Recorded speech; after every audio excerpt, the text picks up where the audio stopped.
Okay, so the next thing that we're going to do, having calculated our total scores, and we rendered them out before so we know that they're there, is we're actually just going to create the basic histogram. So first things first, I'm just going to go to the matplotlib library and just say, this is going to be my histogram, my hist,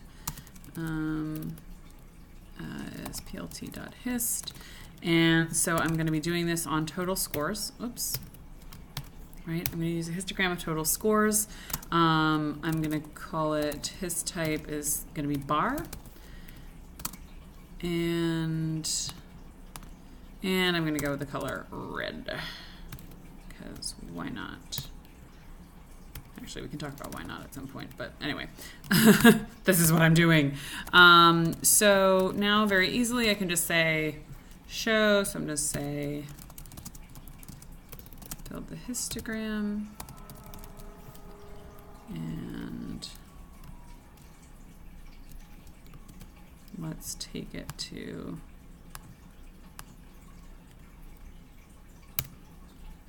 thing, and here we go.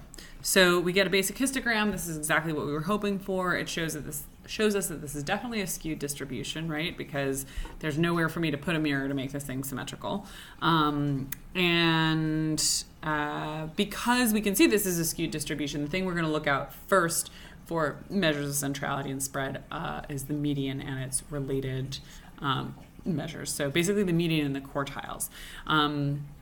So the quartiles, as you probably know, the median divides the data set in half. The quartiles divide each half in half, so that really what we're looking at is the lower 25% of data points, 25 to 50%, 50 to 75, 75 to, through the remainder of the data points is what our median and quartiles capture, right? So it lets us see it says let's see very easily where do most of our data points lie, right? Between Q1 and Q3, we obviously have half of all the data points.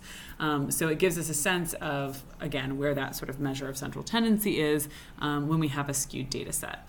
So handily, the NumPy library actually has a percentiles function that lets us grasp all of these at once, so we don't have to do the median separately. We can actually get Q1, Q2, which is the median, and Q3 all in one go with a single function call. So I'm going to say, let's calculate quartiles, and I'm just going to call it quartiles. It's NP percentile, and obviously I'm using total scores. I can't really make that work for me right today, can I? Okay, 25, 50, 75, right?